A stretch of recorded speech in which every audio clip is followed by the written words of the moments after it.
Friends, आज हम बात करने वाले हैं 2024 में release action thriller movie Argylle. Movie की शुरुआत ग्रीस के एक क्लब से होती है, जहां पर हम आर्गिल नाम की एक लड़की को देखते हैं जो अपने हाथों में एक ड्रिंक लिए आगे बढ़ता है। तभी वहां पर लॉरेंस नाम की एक लड़की उसके साथ डांस के लिए बोलती है। अब दोनों एक साथ डांस करने लगते हैं और आर्गिल लॉरेंस को अपने हाथों से ऊपर उठा लेता है और डांस करता है। जैसे ही डांस खत्म होता है तो लॉरेंस बोलती है कि तुम मुझे फंसा नहीं पाए एजेंट, और इसके साथ ही आसपास खड़े सारे लोग आर्गिल को चारों तरफ से घेर लेते हैं और उस पर गन पॉइंट कर देते हैं। तो आर्गिल कायरा से हेल्प मांगता है। कायरा उसकी एक साथी होती है जो क्लब से बाहर अपनी गाड़ी में बैठी होती है। तो कायरा उस रूम में चारों तरफ धुआं फैला देती है और तब आर्गिल बाहर आता है और वहीं कायरा उसकी हेल्प के लिए गाड़ी लेकर बाहर आती है। लेकिन तभी लॉरेंस वहाँ पर आ जाती है और वो ताबड़तोड़ गोलियां चलाना शुरू करती है। उसमें से एक गोली कायरा को लग जाती है। तो आर्गिल अपने बॉस को बोलता है कि कायरा को गोली लगी है। उसका बॉस बोलता है उसकी हेल्प के लिए डॉक्टरों की टीम आ रही है, लेकिन तुम लॉरेंस का पीछा करो, वो किसी भी हालत में भागनी नहीं चाहिए। तो आर्गिल वहाँ पर खड़ी हुई एक गाड़ी लेता है और उसका पीछा करता है, लेकिन लॉरेंस अपनी बाइक से होती है तो बाइक को गलियों में लेकर भागती है। वहीं आर्गिल अपनी कार को घर की छतों पर लेकर दौड़ाता है और उसका पीछा करता है, लेकिन लॉरेंस वहाँ से भागने में सफल होती है और वो तेजी से आगे बढ़ती है। तभी आर्गिल अपने वट नाम के साथी को कॉल करता है और बताता है कि लॉरेंस तुम्हारी तरफ आ रही है। वट काफी ताकतवर होता है, वो चलती हुई बाइक से लॉरेंस को पकड़ लेता है। अब आर्गिल और वट लॉरेंस से पूछते हैं कि तुम्हें कैसे पता चला मैं एजेंट हूँ। तो लॉरेंस अपना फोन अनलॉक करके देती है। वो देखते हैं कि उन दोनों का बॉस एक ही होता है। इससे पहले वो लोग उससे कुछ और ज्यादा पूछ पाते, लॉरेंस जहर खाकर सुसाइड कर लेती है। तभी आर्गिल को उसके बॉस को कॉल आता है। वो बोलते हैं कि अपना ईयरफोन फेंको और वहाँ से निकलो। वो कहते हैं कि डिवीजन हमें खत्म करने आएगा और अब हमें कहीं छुपना होगा। अब सीन शिफ्ट होता है और हम देखते हैं कि इली कॉनवे नाम की एक राइटर जो कि आर्गिल नाम की एक नोवेल सीरीज लिखती है और आज वो कॉन्फ्रेंस में उसी सीरीज के 5वें बुक की कुछ हिस्सा लोगों को पढ़कर सुना रही होती है। जब लोग उसके बारे में क्वेश्चन पूछते हैं तो बताती है कुछ साल पहले मेरा एक्सीडेंट हुआ था, उसके बाद मैंने लिखना शुरू किया। अब वो कॉन्फ्रेंस से अपने घर आती है और उस नॉवेल के बाकी हिस्सों को लिखना शुरू करती है जो कि उसके नॉवेल का आखिरी हिस्सा होता है। और हम देखते हैं कि आर्गिल हांगकांग में एक हैकर से मिलता है जिससे वो कुछ गोल्ड देता है। तो वो हैकर उसे फोन देती है और बोलती है जब लंदन पहुंचोगे तो मेरा हैकर तुम्हें इसी नंबर पर कॉल करेगा और तुम्हें वो सिल्वर बुलेट नाम की फाइल मिल जाएगी और जिससे डिवीजन हमेशा के लिए खत्म हो जाएगा। और इली इसी के साथ अपने नॉवेल का द एंड कर देती है। अगले दिन इली को उसकी माँ का कॉल आता है। वो कहती है कि तुम्हारी बुक अच्छी है लेकिन उसका एंड अच्छा नहीं है। तो इली बोलती है कि इससे आगे मुझे कुछ समझ में नहीं आ रहा था। तो उसकी माँ बोलती है कि मैं तुम्हारे घर आ जाती हूँ और हम दोनों मिलकर बैठकर इस कहानी का एंड लिखेंगे। तो इली कहती है ठीक है। उसके बाद हम देखते हैं इली अपनी बिल्ली को लेकर के ट्रेन से सफर करने के लिए निकलती है। जब वो ट्रेन में होती है एक आदमी उसके सामने वाली सीट पर आकर बैठता है जिसका नाम एडन होता है। वो देखने में थोड़ा अजीब था, इसलिए इली नहीं चाहती थी वो उसके सामने बैठे, लेकिन फिर भी वो बैठ जाता है और वो इली की लिखी हुई आखिरी नोवेल की कॉपी को पढ़ रहा होता है। उस नोवेल के आखिरी पेज पे इली का फोटो होता है। उसको देखकर वो पहचान जाता है। फ्रेंड्स, अगर आपको ये वीडियो अच्छा लगे तो प्लीज इस वीडियो को लाइक करें, शेयर करें और इस चैनल को सब्सक्राइब करें। इली का फोटो देखने के बाद वो सरप्राइज हो जाता है। वो कहता है कि ये बुक तुमने लिखी, असल में मैं तुम्हारा बहुत बड़ा फैन हूँ। ये सुनकर वो पहले खुश होती है। तो इली पूछती है कि तुम क्या करते हो। वो बोलता है कि मैं एक जासूस हूँ, हालांकि मेरे कपड़ों को देखकर कोई नहीं कहेगा कि मैं एक जासूस हूँ। और वो इली को ये भी बताता है कि तुम खतरे में हो और जब मैं तुमसे बोलूंगा कि वक्त आ गया है तो तुम मुझे जोर से पकड़ लेना। हालांकि इली उसके बातों को सीरियस नहीं लेती। तभी एक आदमी उससे ऑटोग्राफ लेने आता है और जब वो पेन निकालता है तो उस पेन में इंजेक्शन होता है। एडियन उसको पकड़ लेता है और मारना शुरू कर देता है। वो उसको उठाकर दूर फेंक देता है। तभी वहाँ उसका दूसरा साथी आता है। एडियन उसका हाथ पकड़कर तोड़ देता है। अब एक जबरदस्त फाइट शुरू हो जाती है। वहीं एली काफी कंफ्यूज हो जाती है। उसको कभी एडियन दिखता है तो कभी उसको आर्गिल। एली नहीं समझ पाती कि फाइट कौन कर रहा है, एडियन और आर्गिल। उस ट्रेन में बहुत सारे गुंडे होते हैं लेकिन अपना हीरो भी कमाल का होता है। उस सबको बारी बारी से मारता हुआ आगे बढ़ता है, लेकिन वो उन सबसे लड़ते हुए ट्रेन के आखिरी डिब्बे में पहुंच जाते। वे गुंडे उसको पकड़ने ही वाले होते हैं, लेकिन तभी वो पैराशूट खोलता है और ट्रेन से बाहर उड़ जाता है और इली डरकर बेहोश हो जाती है। इली को जब होश आता है तो अपने को एक कमरे में पाती है। तभी एडियन वहाँ आता है। एडियन ने अपनी लंबी दाढ़ी और मूछें निकाल दी थी। वो इली को बताता है कि वो सचमुच में जासूस है, लेकिन अपनी पहचान छुपाने के लिए उसने उस तरह का गेटअप कर रखा था। और तभी एडियन इली को उसके घर का सीसीटीवी फुटेज दिखाता है जिसमें वो देखती है कई सारे लोग उसके घर की तलाशी ले रहे होते हैं। एडियन बोलता है कि ये सब डिवीजन के लोग हैं। तो एली बोलती है कि डिवीजन के लोग मेरे पीछे क्यों पड़े हुए हैं, आखिर मैंने उनका क्या बिगाड़ा है। तो एडियन बोलता है कि जो स्टोरी तूने अपने नॉवेल में लिख रखी है वो असल जिंदगी में भी हो रहा है। तो एडियन बोलता है कि मैं तुम्हें इन सब से बचा सकता हूँ, लेकिन तुम्हें भी मेरी हेल्प करनी हो। फिर वो दोनों कार से बाहर निकलते हैं। एडियन बोलता है कि मेरी हैकर से बात हुई और उसने बताया उसके पास डिवीजन की फाइल है और उसके अलावा और भी कई सारी इंफॉर्मेशन उसके पास है। वो बताता है कि ये लोग बम ब्लास्ट करवाते हैं, इलेक्शन में धांधली करवाते हैं और ऐसे बहुत सारे बुरे काम करते हैं। और उसने सारी जानकारी उस पेन ड्राइव में छुपा रखी जिसका नाम उसने सिल्वर बुलेट रखा और वो मुझसे उस जानकारी के बदले काफी सारे पैसे मांग रहा था। हालांकि मैं उसको पैसे देने के लिए तैयार था, लेकिन जब मैं लंदन उसे मिलने पहुंचा तो मुझसे नहीं मिला। अब मैं और डिवीजन के लोग भी उसको ढूंढ रहे हैं और हम दोनों को लगता है कि तुम्हारी वो सोच हमारी मदद कर सकती है। तुम्हें पता होगा कि वो हैकर अब हमें कहाँ मिलेगा, और ये बताओ कि इसके बाद क्या होने वाला है। तो एली बोलती है, ये चीजें इतना आसान नहीं होती, इनके लिए काफी समय लगता है। महीने तक रिसर्च करती हूँ, काफी लोगों से इंटरव्यू करती हूँ, तब जाकर मैं ऐसे नॉवेल्स को लिखती हूँ। और जहाँ तक रही लंदन जाने की बात, मैं तो कभी लंदन गई ही नहीं। तो एडियन बोलता है, कोई बात नहीं, अब हम लंदन चलते हैं और वहीं से जाकर इसकी शुरुआत करते हैं। अब वो दोनों नॉवेल में बताई हुई जगह पर पहुंच जाते हैं, जो कि अल्बर्ट मेमोरियल होता है। एडियन बोलता है कि सोचो और बताओ कि अब क्या होने वाला है। तुम्हारे नॉवेल के हिसाब से वो हैकर से मिलने के लिए लंदन आया था, और इसके बाद क्या हुआ। वहीं दूसरी तरफ वहाँ बैठे कुछ बच्चे इली को पहचान लेते हैं कि वो वही राइटर है। वो बच्चे इली का वीडियो रिकॉर्ड करते हैं और उसे लाइव स्ट्रीम कर देते हैं। लाइव स्ट्रीम की वजह से रीडर के लोग उनको ट्रैक कर लेते हैं और उनकी बातें उस वीडियो से सुनते हैं। अब एली उस नॉवेल को आगे लिखना शुरू करती है और हम देखते हैं अर्किल और वाट लंदन में होते हैं, लेकिन उन्हें उस हैकर का कॉल नहीं आता। तो वो दोनों आपस में बातें करते हैं कि अगर कॉल नहीं करनी थी तो उन्होंने फोन दिया ही क्यों। वो फोन को बैक साइड से ओपन करते हैं तो देखते हैं उसके अंदर एक चिप होता है और उस चिप में सैटेलाइट की इन्फॉर्मेशन होती है। एडियन उस इन्फॉर्मेशन को ट्रैक करने की कोशिश करता है। उसकी बातें सुनकर रीडर के लोग भी वही ट्राई करते हैं। रीडर एली से बोलता है, इसके अंदर 96 सैटेलाइट की लोकेशन का कनेक्शन है, लेकिन हैकर ने हमें अल्बर्ट मेमोरियल ही क्यों भेजा। कुछ तो वजह रही होगी। वो दोनों गेस करते हैं कि सबसे नजदीकी लोकेशन क्या हो सकती है। वे उस लोकेशन पर पहुंचते हैं। वही रीडर भी अपने गुंडों को उसी लोकेशन पे भेजता है। एडियन और एली को जमीन के नीचे एक बॉक्स मिलता है। जब वे उस बॉक्स को खोलते हैं तो उसके अंदर उस हैकर की एक डायरी होती है, जिसमें इनक्रिप्टेड फॉर्म में कुछ लिखा होता है, और वहीं एक बोर्ड की चाबी भी होती है। लेकिन तभी रीडर के गुंडे भी वहाँ पहुंच जाते हैं। अब उन दोनों के बीच में फाइट शुरू हो जाती है। एडियन उन सबको मारता हुआ आगे बढ़ता है। जब वो गैलरी में पहुंचता है तो वहाँ देखता है बहुत सारे गुंडे होते हैं। एडियन उनको मारता हुआ छत की टेरेस पे पहुंच जाता है। जब वो दूसरी तरफ देखते हैं तो देखते हैं नीचे एक बोट खड़ी होती है। वो दोनों वहाँ से जंप लगाते हैं बोट पर और उसी बोट से भाग जाते हैं। अब सीन शिफ्ट होता है और हम एडियन और एली को एक होटल के कमरे में देखते हैं, जहाँ एडियन उस डायरी को समझने की कोशिश करता है। जब एडियन वॉशरूम जाता है तो किसी को कॉल करता है। वो बोलता है कि वो मेरे साथ है और मेरा मानना है कि इली का किस्सा अब हमें खत्म कर देना चाहिए। मैं उसको तुम्हारे पास लेकर आ रहा हूँ। इली ये सब बातें सुन लेती है और काफी डर जाती है। वो अपनी बिल्ली को लेती है और उस कमरे से बाहर निकल आती है। वो बाहर जाती है और एक पब्लिक फोन से अपने पेरेंट्स को कॉल करती है। वो अपने पेरेंट्स को सारी कहानी सुनाती है और बताती है कि उसके पास अब कुछ भी पैसे नहीं बचे हैं तो वो खुद लंदन आ जाए। जब हम इली के फादर को देखते हैं, ये कोई और नहीं, ये रीटर होता है, डिवीजन का हेड। ये थोड़ा सरप्राइज होता है कि रीटर अपनी ही बेटी इली को क्यों मारना चाहता था। अब एली अपने पेरेंट्स को बताती है कि जो भी मैंने अपने नॉवेल में लिखा है वो सब असल जिंदगी में हो रहा है, और इसी वजह से मुझ पर कुछ लोगों ने हमला भी किया, लेकिन एक एजेंट ने मेरी जान बचाई। वहीं रीटर अब उसकी डायरी को पढ़ रहा होता है, जिस डायरी को पाने के लिए वो अब तक परेशान था। वो उसे इतनी आसानी से मिल गई। वो सब अभी बातें कर रहे होते हैं, तभी वहाँ एजेंट एडियन आ जाता है और रीटर को पकड़कर उसके सिर पे गन तान देता है। तभी इली की माँ रूट इली को पकड़कर उसके सिर पर गन तान देती है, लेकिन तभी एडियन रूट को गोली मार देता है और रीटर को मारकर बेहोश कर देता है। और एली से बोलता है कि तुम परेशान मत हो, ये तुम्हारे माँ बाप नहीं है, वरना ये तुम्हें मारने की कोशिश नहीं करते।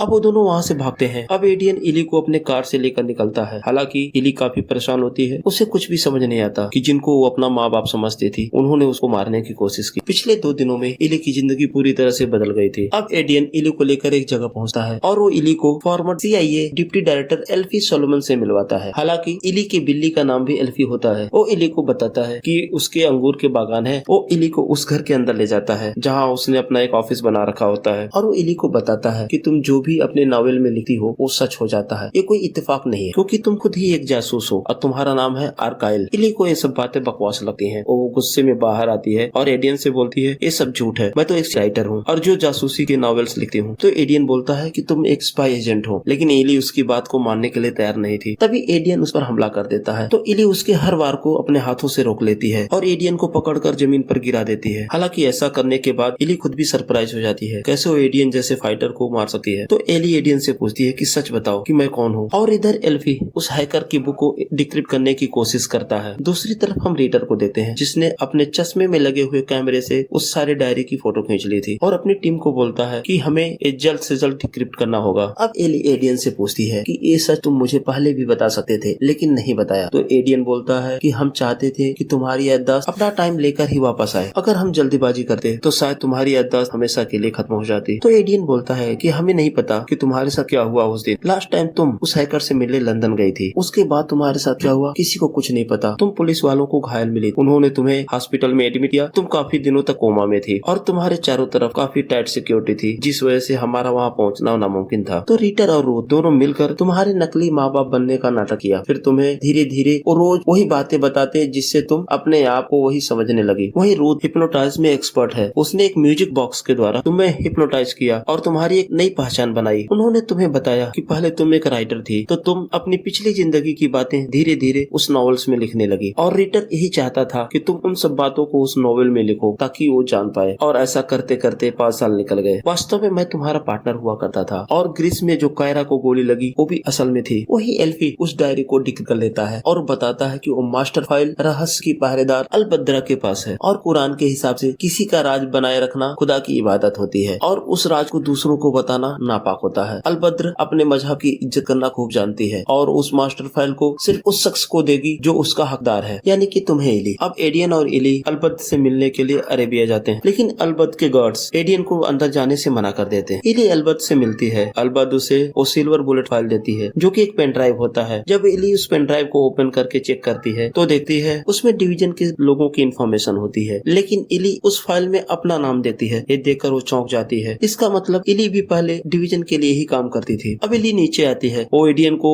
ये बातें बताने ही वाली होती है, लेकिन तभी रूथ अपने गुंडों के साथ वहाँ आ जाती है और वो बताती है कि मैंने बुलेट प्रूफ जैकेट पहन रखा था जिससे मेरी जान बच गई। और वो एडियन को बोलती है यहाँ तो लड़ाई के बारे में सोचना ही मत, यहाँ लड़ाई करोगे तो मारे, इससे अच्छा है चलो चाय पीते हैं और बैठकर बातें कर। तो रूथ इली को बोलती है कि सच जानकर तुम्हें कैसा लगा? मैं जानती हूँ कि तुमने अपना फोटो उस पेन ड्राइव में देखा, बस तुम्हें उन चीजों को याद करने की जरूरत है। तो इली को याद आता है वो हैकर से मिलने गई थी, लेकिन हैकर ने बोला कि उसने उस सिल्वर बुलेट फाइल को कहीं छुपा रखी है। वो पैसे ले लेता है और बोलता है हमारी डील ही खत्म होती है, लेकिन तुम्हें वो फाइल जरूर मिलेगी। लेकिन तभी इली उस हैकर को शूट कर देती है और उसके बाद वहाँ एक टाइमर स्टार्ट हो जाता है और उस कमरे में एक जबरदस्त बम ब्लास्ट होता है और बम ब्लास्ट की वजह से इली बाहर जाकर पानी में गिरती है। अभी वे बातें कर ही रहे होते हैं तभी इली, एडियन और रूथ तीनों बेहोश हो जाते हैं क्योंकि उनके चाय में नींद की दवा मिला दी गई थी। अब सीन शिफ्ट होता है और हम इली को देखते हैं। जब उसे होश आता है तो देखती है कि रीटर उस सिल्वर बुलेट पेन ड्राइव से सारी इन्फॉर्मेशन निकालकर उसे जला देता है और रीटर इली से एल्फी का एड्रेस पूछता है। तो इली बताती है कि मुझे नहीं पता, जब मैं वहाँ गई तो मैं सो रही थी। तो रीटर बोलता है कि हमने एडियन को बहुत मारा लेकिन वो अपना मुंह खोलने को राजी नहीं। लेकिन इली रीटर को यकीन दिलाती है कि उसे याद आ गया वो भी डिवीजन का हिस्सा है। अब वो दोनों एडियन के पास जाते हैं जहाँ उसकी पिटाई चल रही होती है। इली एडियन से एल्फी का एड्रेस पूछती है, वो नहीं बताता है तो इली एडियन को शूट कर देती है और उसके पास जाकर उसके गले से एक माला निकालती है और रीटर के लोगों से बोलती है कि इसको चेक करो, हो सकता है इसमें कोई ट्रैकिंग डिवाइस हो। अब इली एल्फी के कार का नंबर याद करके उसका लोकेशन ढूंढ लेती है। रीटर बहुत खुश होता है, लेकिन इली उसको बोलती है कि ज्यादा खुश होने की जरूरत नहीं है, मैंने तुम्हारी फाइल एल्फी को ट्रांसफर कर दी है। ये सुनकर रीटर थोड़ा सरप्राइज होता है, लेकिन तभी इली देखती है कि सर्वर की स्क्रीन पर एक एरर आता है, फाइल नॉट सेंड। अब इली रीटर और रूथ दोनों को मारकर बेहोश करती है और अपनी बिल्ली को लेकर वहाँ से भागती है। वहीं दूसरी तरफ रीटर के गुंडे एडियन की डेड बॉडी को उस चेयर से हटाते हैं, लेकिन तभी एडियन को होश आ जाता है। पर एडियन उन गुंडों को मारकर आगे बढ़ता है और अपने को ढेर सारे पेन किलर इंजेक्शन लगाता है। इधर रीटर भी होश में आ जाता है तो वो सिक्योरिटी अलार्म बजा देता है। इली भागकर एक कमरे में छुप जाती है जो कि हथियारों का कमरा होता है। उस कमरे में चारों तरफ हथियार ही हथियार होते हैं और इधर एडियन भी भागता हुआ उसी कमरे में आ जाता है। तो इली को बोलता है कि तुमने मुझे जान से मारने की कोशिश की। तो इली बोलती है कि मैंने जानबूझकर गोली तुम्हारे दिल के 2 इंच बगल में मारी थी ताकि तुम मरो ना, और यही वजह है कि तुम अभी तक जिंदा हो। अब रीटर के सिक्योरिटी गार्ड्स उस कमरे को चारों तरफ से घेर लेते हैं। तो एडियन और इली उस कमरे में रखे हुए स्मोक बम्स को बाहर फेंकते हैं और खुद एक मास्क लगा लेते हैं। फिर उन गुंडों को मारते हुए आगे बढ़ते हैं। वहाँ बहुत सारे गुंडे होते हैं, लेकिन एडियन और इली उन सबको मार गिराते हैं। वे दोनों उन लोगों से लड़ते हुए आगे बढ़ते हैं और एक कमरे में पहुंच जाते हैं। उस कमरे में काफी सारी पाइप्स होती है जिनके अंदर ऑयल भरा होता है और पाइप फट जाती है और ऑयल पूरे कमरे में फैल जाता है। तो रीटर अपने लोगों को गोलियां नहीं चलाने का आदेश देता है। वो बोलता है कि अगर तुम लोग गोलियां चलाओगे तो उस कमरे में धमाका हो सकता। अब उस कमरे में चलना बहुत मुश्किल था क्योंकि ऑयल की वजह से पैर स्लिप हो रहे थे। तो इली को याद आता है कि पहले आइस स्कीइंग की एक्सपर्ट हुआ करती थी। अब इली अपने दोनों जूतों के नीचे चाकू लगाती है और स्कीइंग करते हुए आगे बढ़ती है और सारे गुंडों को मारना शुरू करती है और देखते ही देखते इली अकेले ही उन सबको मार गिराती है। अब वो दोनों सर्वर रूम में आते हैं, लेकिन तभी पीछे से रीटर आ जाता है और उनको बोलता है कि मेरे आंखों की ऑथेंटिकेशन के बगैर तुम कुछ भी नहीं कर सकते। वो अपनी गन इली के ऊपर पॉइंट करता है और उसको शूट ही करने वाला होता है, लेकिन तभी इली की बिल्ली उसके बैग से बाहर आती है और रीटर पर हमला कर देती है। वो उसके चेहरे और आंखों को नोचना शुरू करती है। तभी एडियन रीटर को शूट कर देता है और रीटर वहीं मारा जाता है। अब रीटर की आंखें डैमेज हो जाती हैं, जिसकी वजह से वो सर्वर को ओपन नहीं कर पाते। तो इली बोलती है कि मेरे पास एक रास्ता है। वो दोनों उस कमरे से बाहर आते हैं तो देखते हैं कि वो बहुत बड़े सिपर होते हैं। वहीं इली एक कंप्यूटर को ओपन करती है और उसको ओवरड्राइव टाइप करके फाइल ट्रांसफर करना शुरू करती है। लेकिन तभी वहाँ रूथ आ जाती है और अपने उस म्यूजिक डिवाइस की मदद से वो एली को हिप्नोटाइज कर देती है और उसको अपने बस में करके एडियन को मारने का आदेश देती है। एली एडियन की पिटाई करना शुरू करती है। एडियन उसको नहीं मारना चाहता था, उससे बचाव करता है। अब एली एडियन को जान से मारने वाली थी, लेकिन तभी कायरा पीछे आकर रूथ के सर पे मारती है, जिससे वो म्यूजिक बॉक्स गिरकर टूट जाता है और एली उसके कंट्रोल से बाहर आ जाती है। वो दोबारा फाइल की ट्रांसफर को शुरू कर देते हैं। कायरा को जिंदा देखकर वो दोनों काफी खुश होते हैं और वही दूसरी तरफ फाइल मिलने की वजह से एल्फी भी बहुत खुश होता है। अब वे तीनों उसी पर बम लगाकर एक बोट से वहाँ से निकल जाते हैं। अभी वे थोड़ी दूर ही पहुंचे होते हैं तब तक कि उस शिप पर एक जबरदस्त बम ब्लास्ट होता है और पूरी की पूरी शिप तबाह हो जाती है। एली दोबारा एक कॉन्फ्रेंस रूम में होती है जहाँ वो अपने नॉवेल के आखिरी हिस्से को पब्लिश कर रही होती है और उस कहानी के कुछ हिस्से पढ़कर सुनाती है। तभी वहाँ एक लड़की पूछती है कि उन किरदारों का क्या हुआ। वो बताती है कि एल्फी को उसके इस काम के लिए मेडल मिला और कायरा ने भी उस टेक्नोलॉजी की मदद से काफी सारे पैसे कमाए। तभी वहाँ एक लड़का खड़ा होता है जिसकी शक्ल पूरी तरह अर्गिल जैसी होती है। उसे देखकर एली चौंक जाती है